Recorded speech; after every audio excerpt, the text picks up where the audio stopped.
بسم الله الرحمن الرحيم، والصلاة والسلام على سيدنا رسول الله.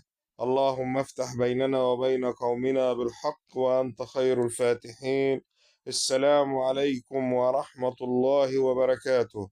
أعلنت دائرة الإفتاء المصرية أن غدا الاثنين أول يوم في شهر رمضان المبارك أعاده الله علينا وعليكم بالخير واليمن والبركات. نسأل الله عز وجل أن يتقبل منا الشهر الكريم، وأن ينصر أهلنا في غزة نصرا مبينا.